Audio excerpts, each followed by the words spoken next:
OpenAI quietly dropped a model that uses your computer better than you do. Morgan Stanley is warning that a massive AI leap is about to hit. And the former Tesla AI chief just let an AI run 700 experiments on itself overnight. This is the biggest week in AI news, and most people missed it. I'm covering 5 stories you need to know in under 10 minutes. Let's go.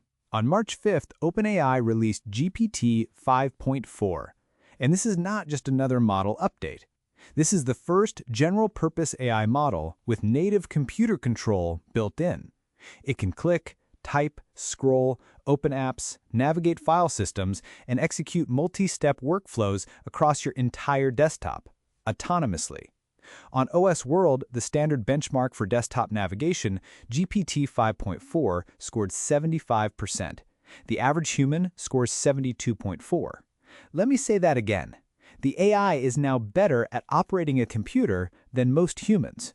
It also ships with a 1 million token context window. That's roughly 750,000 words of working memory, double what GPT 5.3 offered, and a new system called Tool Search that cuts token usage by 47% when calling external tools. But here's the part nobody's talking about. This launch happened on the exact same day that President Trump banned all federal agencies from using Anthropic's Claude. OpenAI announced its Pentagon deal the same weekend. The timing is not a coincidence. More on that in Story 5. If this kind of breakdown helps you stay ahead, hit subscribe. I cover the biggest AI news every Monday. While everyone was watching GPT, something arguably just as important happened in the infrastructure layer. Cerebras, the company that builds the world's largest AI chip, just partnered with Amazon Web Services. Their CS3 chip generates 3,000 tokens per second. The industry average is about 150. That's 20 times faster.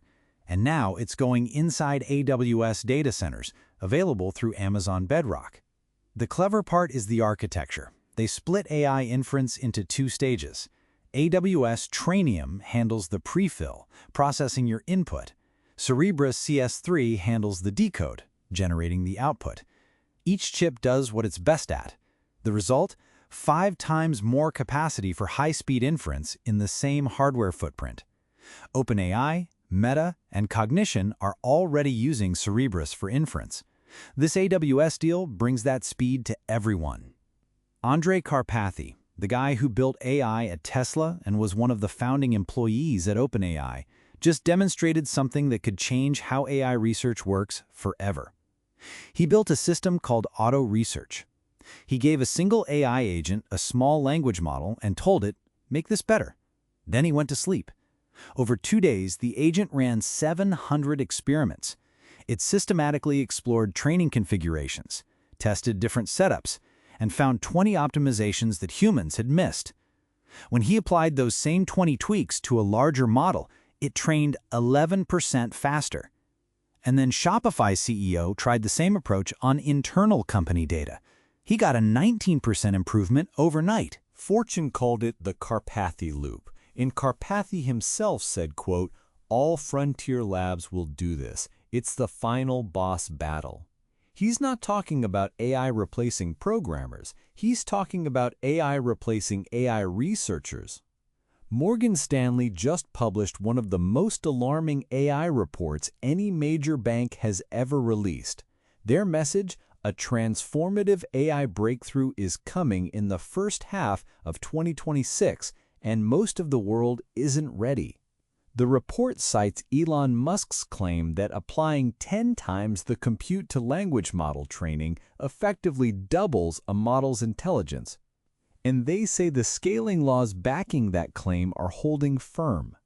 They point to GPT 5.4 thinking, which scored 83% on their GDP val benchmark, at or above human expert level on economically valuable tasks.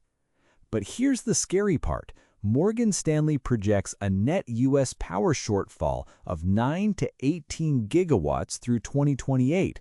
That's a 12 to 25% deficit. The AI buildout needs more power than America can currently produce. They estimate $2.9 trillion in global data center construction through 2028. This isn't speculative tech spending anymore. This is industrial buildout. And they predict AI will become a powerful deflationary force, replacing human work at a fraction of the cost. And finally, the story that connects everything. On February 27th, President Trump ordered every federal agency to immediately stop using Anthropic's technology. Defense Secretary Pete Hegseth labeled Anthropic a, quote, supply chain risk to national security. Why? Because Anthropic's CEO Dario Amodei refused to remove contractual red lines. He insisted that Claude would not be used for mass domestic surveillance or fully autonomous weapons. The Pentagon said, once we buy a tool, we decide how to use it. Anthropic said no, and they got banned. The same weekend, OpenAI announced its own deal with the Pentagon.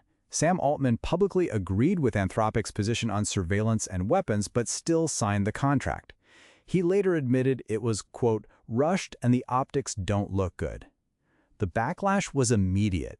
ChatGPT's daily uninstall rate jumped 200%. OpenAI employees filed a court brief supporting Anthropic's lawsuit against the government. This story isn't over. As of this week, Anthropic is suing the Pentagon in federal court. Silicon Valley is quietly lining up behind them, and a new executive order banning Anthropic across all government systems could drop any day. That's 5 stories. 5 shifts that are reshaping AI right now. If this is the kind of content you want every week, no hype, just facts, hit subscribe. I cover the biggest AI news every Monday. Next week, Claude versus GPT-5.4 versus Gemini 3, the ultimate 2026 AI showdown. See you then.